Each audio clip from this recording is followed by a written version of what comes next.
ಬೆಳಗಿನ ಬೆಳಕು. 7 ಶಿಕ್ಷೆಯ ಎಚ್ಚರಿಕೆಗಳು. ಭಾಗ 3. ಯಾಜಕಕಾಂಡ ಅಧ್ಯಾಯ 26. 2ನೇ 7 ಪಟ್ಟು ಹಂತದಲ್ಲಿ ಇಸ್ರಾಯೇಲರು ವಿರೋಧವಾಗಿ ನಡೆದು ವಿಧೇಯರಾಗಲು ನಿರಾಕರಿಸಿದರೆ ತಾನು 7 ಪಟ್ಟು ಹೆಚ್ಚಿನ ವಿಪತ್ತುಗಳನ್ನು ತರುವುದಾಗಿ ದೇವರು ಹೇಳುತ್ತಾನೆ.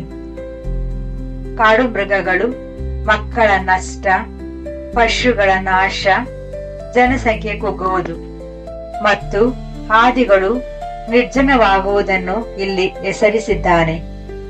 ಯಾಜಕಕಾಂಡ 26, 21-22.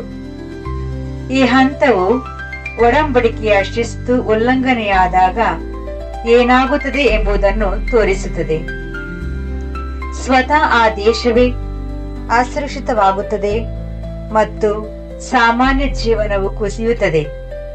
ಉತ್ತರ ರಾಜ್ಯದ ಪತನದ ನಂತರ ಇಂತಹ ತೀರ್ಪಿನ ವಿಷಯದಲ್ಲಿ ಶಾಸ್ತ್ರವು ಸ್ಪಷ್ಟ ಉದಾಹರಣೆಯನ್ನು ಕೊಡುತ್ತದೆ. ಅಶ್ಮೋರಿಯರು ಇಸ್ರಾಯೇಲರನ್ನು ಹೊರಹಾಕಿ ವಿದೇಶಿಯರನ್ನು ಅವರ ಭೂಮಿಯಲ್ಲಿ ನೆಲೆಸಿದಾಗ ಆ ದೇಶವು ಅಸ್ತವ್ಯಸ್ತಗೊಂಡಿತ್ತು ಮತ್ತು ಕಾಡು ಮೃಗಗಳು ದಾಳಿ ಮಾಡಿದ ಬಗ್ಗೆ ನಾವು ಓದುತ್ತೇವೆ. 2 ಅರಸುಗಳು 17, 24-26. ವೇದವು ಇಲ್ಲಿ ಒಂದು ತತ್ವವನ್ನು ತೋರಿಸುತ್ತಿದೆ. ದೇಶವು ಖಾಲಿಯಾದಾಗ ಮತ್ತು ಒಡಂಬಡಿಕೆಯ ಜನರು ಅಲ್ಲಿಂದ ಹೋದಾಗ ದೇಶವು ಅರಣ್ಯಮಯವಾಗುತ್ತದೆ. ಆಕ್ರಮಣ ಮತ್ತು ಗಡೀಪಾರಿನ ಸಮಯದಲ್ಲಿ ಪಟ್ಟಣಗಳು ನಿರ್ಜನವಾದಂತೆ ಹಾದಿಗಳು ನಿರ್ಜನವಾಗುತ್ತದೆ ಎಂಬ ಮಾತು ಇಲ್ಲಿ ಸ್ಪಷ್ಟವಾಗಿ ಹೊಂದಿಕೆಯಾಗುತ್ತದೆ. ನಂತರ ದೇವರು 3ನೇ 7 ಪಟ್ಟು ಹಂತವನ್ನು ನುಡಿಯುತ್ತಾನೆ. ಜನರು ಇನ್ನೂ ಪಾಠ ಕಲಿಯದಿದ್ದರೆ ತಾನೇ ಅವರಿಗೆ ವಿರೋಧಿಯಾಗಿ ನಡೆದು 7 ಪಟ್ಟು ಹೆಚ್ಚು ಹೊಡೆಯುವುದಾಗಿ ದೇವರು ಹೇಳುತ್ತಾನೆ. ಕತ್ತಿ, ಒಡಂಬಡಿಕೆಯ ಶಾಪ, ಸಾಂಕ್ರಾಮಿಕ ರೋಗ, ಮುತ್ತಿಗೆ, ಆಹಾರದ ಕೊರತೆ ಮತ್ತು ತೂಕದ ಪ್ರಕಾರ ರೊಟ್ಟಿಯ ಹಂಚಿಕೆ, ಜನರು ತಿಂದರೂ ತೃಪ್ತರಾಗದ ಸ್ಥಿತಿ. ಯಾಜಕಕಾಂಡ 26, 23-26. ಈ ಹಂತವು ರಾಷ್ಟ್ರೀಯ ಬಿಕ್ಕಟ್ಟಿನ ಸಂಕಟದ ಧ್ವನಿಯಾಗಿದೆ. ತೊಂದರೆಯು ಇನ್ನು ಮುಂದೆ ಕೇವಲ ನ್ಯಾಯಾಧಿಪತಿಗಳ ಕಾಲದ ಸ್ಥಳೀಯ ದಬ್ಬಾಳಿಕೆ ಅಥವಾ ಆಕಾಶ ಮುಚ್ಚಿಕೊಂಡಂತಹ ಬರಗಾಲ ಮಾತ್ರವಲ್ಲ. ಈಗ ರಾಷ್ಟ್ರವೇ ಕುಸಿಯತೊಡಗುತ್ತದೆ. ಸೈನ್ಯಗಳು, ರೋಗಗಳು, ಒತ್ತಡದಲ್ಲಿರುವ ನಗರಗಳು, ಆಹಾರದ ಕೊರತೆ, ಹಸಿವು ಮತ್ತು ಹೆಚ್ಚುತ್ತಿರುವ ಭಯ. ನಾವು ಅರಸುಗಳ ಇತಿಹಾಸವನ್ನು ಓದಿದಾಗ ಪದೇ ಪದೇ ನಡೆದ ಇಂತಹ ಮುತ್ತಿಗೆಗಳು ಮತ್ತು ಯುದ್ಧಗಳನ್ನು ನೋಡುತ್ತೇವೆ. ಒಂದು ಕಾಲದಲ್ಲಿ ಸುರಕ್ಷಿತವೆಂದು ಭಾವಿಸಿದ್ದ ನಗರಗಳು ಸೆರೆವಾಸದೊಳಗೆ ಇರುತ್ತಾರೆ. ಜನರು ಗೋಡೆಗಳ ಹಿಂದೆ ಸೇರಿಕೊಂಡರು. ಆದರೆ ಯೆಹೋವನ ರಕ್ಷಣೆ ದೂರವಾದಾಗ ಆ ಗೋಡೆಗಳು ಅವರನ್ನು ಉಳಿಸಲಿಲ್ಲ. ಯಾಜಕಕಾಂಡ 26 ಒಂದು ನಿರ್ದಿಷ್ಟ ಮುತ್ತಿಗೆಯನ್ನು ಮಾತ್ರ ವಿವರಿಸುತ್ತಿಲ್ಲ, ಬದಲಾಗಿ ತಲೆಮಾರುಗಳು ತಿದ್ದುಪಡಿಯನ್ನು ನಿರಾಕರಿಸಿದಾಗ ಬಲಗೊಳ್ಳುವ ಒಂದು ಮಾದರಿಯನ್ನು ವಿವರಿಸುತ್ತಿದೆ. ಅದರ ನಂತರ 4ನೇ ಮತ್ತು ಅಂತಿಮ 7 ಪಟ್ಟು ಹಂತ ಬರುತ್ತದೆ. ಇದು ಶಿಸ್ತಿನ ಪರಮಾವಧಿ. ಯೆಹೋವನು ತನ್ನ ಕೋಪವನ್ನು ಪೂರ್ಣವಾಗಿ ಸುರಿಸುವುದಾಗಿ ಹೇಳುತ್ತಾನೆ. ಭೀಕರ ಮುತ್ತಿಗೆಯ ಭಯಾನಕತೆ, ಸ್ವಂತ ಮಕ್ಕಳ ಮಾಂಸವನ್ನೇ ತಿನ್ನುವ ಸ್ಥಿತಿ, ಗುಡಿಗಳ ಶಾಪ, ನಗರಗಳು ಹಾಳಾಗುವುದು, ದೇಶವು ಹಾಳು ಬೀಳುವುದು, ಅನ್ಯ ದೇಶಗಳ ನಡುವೆ ಚದುರಿ ಹೋಗುವುದು ಮತ್ತು ಕತ್ತಿಯು ಬೆನ್ನಟ್ಟುವುದು. ಯಾಜಕಕಾಂಡ 26, 27-33.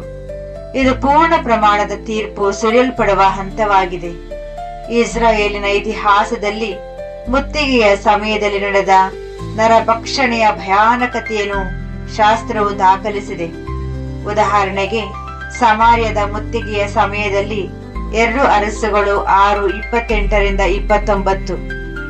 ತದನಂತರ ಮಹಾರಾಷ್ಟ್ರೀಯ ತೀರ್ಪುಗಳು ಅವುಗಳ ಪೂರ್ಣ ರೂಪದಲ್ಲಿ ಬರುತ್ತವೆ. ಉತ್ತರ ರಾಜ್ಯವು ಅಶ್ಶೂರಕ್ಕೆ ಪತನಗೊಂಡು ಅನೇಕರು ಗಡೀಪಾರು ಮಾಡಲ್ಪಡುತ್ತಾರೆ. 2 ಅರಸುಗಳು 17:6. ನಂತರ ಯೆಹೂದ ಮತ್ತು ಜೆರುಸಲೇಮ್ ಬಾಬಿಲೋನಿಗೆ ಪತನಗೊಳ್ಳುತ್ತವೆ. ನಗರವು ನಾಶವಾಗುತ್ತದೆ ಮತ್ತು ಜನರನ್ನು ಸೆರೆ ಹಿಡಿದು ಕೊಂಡೊಯ್ಯಲಾಗುತ್ತದೆ. 2 ಅರಸುಗಳು 25. ಇದು ಯಾಜಕ ಕಾಂಡ 26ರ ಅತ್ಯಂತ ಭಾರವಾದ ರೂಪ.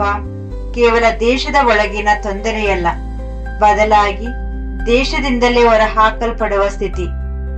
ಯಾಜಕ ಕಾಂಡ 26ರ ಈ ಪ್ರವಚನವನ್ನು ಇನ್ನು ಹೆಚ್ಚು ತೀಕ್ಷ್ಣಗೊಳಿಸುವ ಒಂದು ವಿವರವನ್ನು ಸೇರಿಸುತ್ತದೆ. ಜನರು ದೇಶದಿಂದ ಹೊರ ಹಾಕಲ್ಪಟ್ಟಾಗ, ಇಸ್ರಾಯೇಲರು ಆ ದೇಶದಲ್ಲಿ ವಾಸವಾಗಿದ್ದಾಗ ನೀಡದ ಸಬ್ಬತ್ತಿನ ವಿಶ್ರಾಂತಿಯನ್ನು ಆ ದೇಶವು ಅಂತಿಮವಾಗಿ ಅನುಭವಿಸುತ್ತಿದೆ ಎಂದು ಯೆಹೋವನು ಹೇಳುತ್ತಾನೆ. ಯಾಜಕ ಕಾಂಡ 26 34-35. ನಂತರದ ಇತಿಹಾಸಕಾರನು ದೇಶ ಭ್ರಷ್ಟತೆಯನ್ನು ಹಿಂತಿರುಗಿ ನೋಡುತ್ತಾ ಇದೇ ಭಾಷೆಯಲ್ಲಿ ವಿವರಿಸುತ್ತಾನೆ. ನಿರ್ದಿಷ್ಟ ಅವಧಿಯು ಪೂರೈಸುವವರೆಗೆ ದೇಶವು ಆಳು ಬಿದ್ದಿದ್ದಾಗ ತನ್ನ ಸಬ್ಬತ್ತುಗಳನ್ನು ಅನುಭವಿಸಿತು. 2 ಪೂರ್ವಕಾಲ ವೃತ್ತಾಂತ 36:20-21. ಇಲ್ಲಿ ವೇದಶಾಸ್ತ್ರವು ಸ್ವತಃ ಒಡಂಬಡಿಕೆಯ ಎಚ್ಚರಿಕೆಯನ್ನು ಇತಿಹಾಸದ ಫಲಿತಾಂಶದೊಂದಿಗೆ ಜೋಡಿಸುತ್ತದೆ.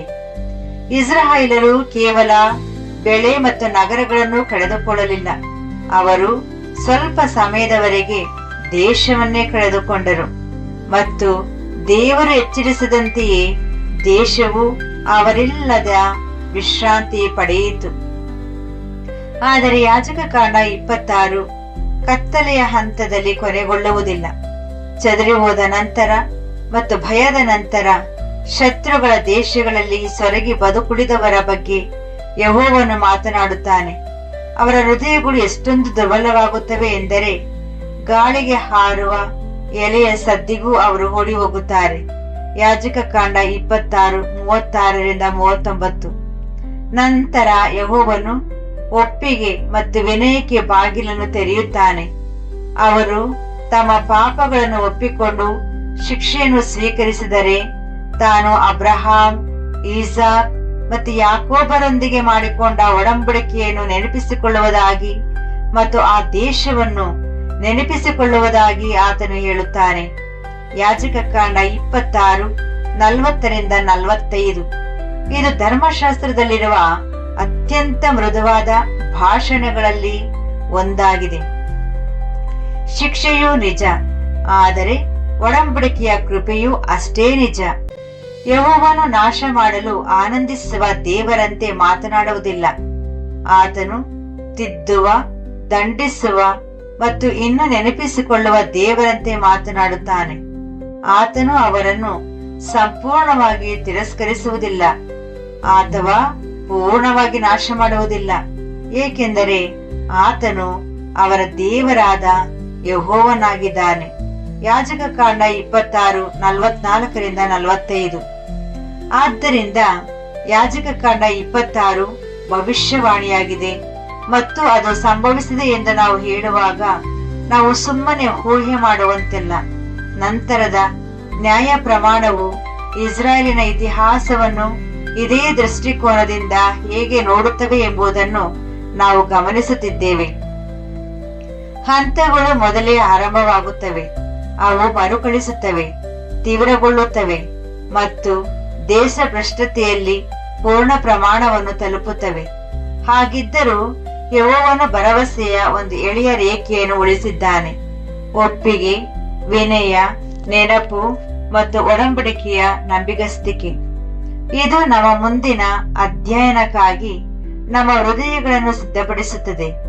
ಬರುವ ದಿನಗಳಲ್ಲಿ ಇಸ್ರಾಯೇಲನ್ನು ಶಿಸ್ತುಬದ್ಧಗೊಳಿಸಿದೆ ಅದೇ ದೇವರು ಭವಿಷ್ಯದ ರಾಜ್ಯದ ಯುಗವನ್ನು ಹೇಗೆ ರೂಪಿಸುತ್ತಿದ್ದಾನೆ ಎಂಬುದನ್ನು ನಾವು ಪರಿಗಣಿಸಲಿದ್ದೇವೆ. ಯೆಹೋವನ ಮಾರ್ಗಗಳು ಬದಲಾಗುವುದಿಲ್ಲ. ಆತನು ಗುಣಪಡಿಸಲು ಇಂದಿಗೂ ತಿದ್ದುತ್ತಾನೆ. ಆತನು ಪುನಃಸ್ಥಾಪಿಸಲು ಅಹಂಕಾರವನ್ನು ಮುರಿಯುತ್ತಾನೆ. ಆತನು ಯಾವಾಗಲೂ ಪಶ್ಚಾತ್ತಾಪ, ಕಲಿಕೆ ಮತ್ತು ಅಂತಿಮವಾಗಿ ನೀತಿಯ ಆಳ್ವಿಕೆಯ ಅಡಿಯಲ್ಲಿ ಶಾಂತಿಯನ್ನು ಗುರಿಯಾಗಿರಿಸಿಕೊಳ್ಳುತ್ತಾನೆ. ಯಾಜಕ ಕಾಂಡ 26 ನಮಗೆ ಯೆಹೋವನು ಪಾಪವನ್ನು ಲಘುವಾಗಿ ತೆಗೆದುಕೊಳ್ಳುವುದಿಲ್ಲ ಎಂದು ಕಲಿಸುತ್ತದೆ. ಆದರೆ ಅದು ನಮ್ಮನ್ನು ಕಲಿಸುತ್ತದೆ ಮತ್ತು ತಿದ್ದುತ್ತದೆ. ಎಚ್ಚರಿಕೆಗಳು ಜೋರಾಗುತ್ತಾ ಹೋಗುತ್ತವೆ, ಆದರೆ ಕೃಪೆಯು ಕೊನೆಯವರೆಗೂ ಇರುತ್ತದೆ. ಪ್ರಾರ್ಥನೆ. ತಂದೆಯೇ, ನಿನ್ನ ಜನರು ವಿಫಲರಾದಾಗಲೂ ನೀನು ನಿನ್ನ ಒಡಂಬಡಿಕೆಯನ್ನು ರದ್ದುಗೊಳಿಸಲಿಲ್ಲ ಅಥವಾ ನಿನ್ನ ಕೃಪೆಯನ್ನು ಮರೆಯಲಿಲ್ಲ ಎಂಬುದಕ್ಕಾಗಿ ನಾವು ನಿಮಗೆ ವಂದಿಸುತ್ತೇವೆ. ಶಿಸ್ತಿಗೆ ಒಂದು ಅಂತ್ಯವಿದೆ ಮತ್ತು ಅಬ್ರಹಾಂ, ಈಸಾಕ್ ಮತ್ತು ಯಾಕೋಬರಿಗೆ ನೀಡಿದ ವಾಗ್ದಾನಗಳನ್ನು ನೀನು ನೆನಪಿಸಿಕೊಳ್ಳುತ್ತೀಯಾ ಎಂಬುದಕ್ಕಾಗಿ ನಾವು ನಿಮ್ಮನ್ನು ಸ್ತುತಿಸುತ್ತೇವೆ.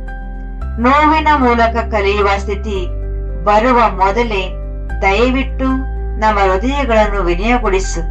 ಪಶ್ಚಾತ್ತಾಪ ಮತ್ತು ಶಾಂತ ವಿಧೇಯತೆಯ ಕಡೆಗೆ ನಮ್ಮನ್ನು ಮುನ್ನಡೆಸು.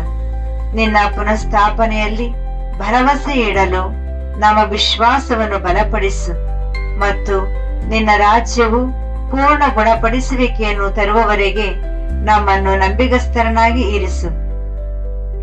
ನಮ್ಮ ಪ್ರಭುವಾದ ಯೇಸು ಕ್ರಿಸ್ತನ ಹೆಸರಿನಲ್ಲಿ ಬೇಡಿ ವಂದಿಸುತ್ತೇವೆ. ಆಮೇನ್.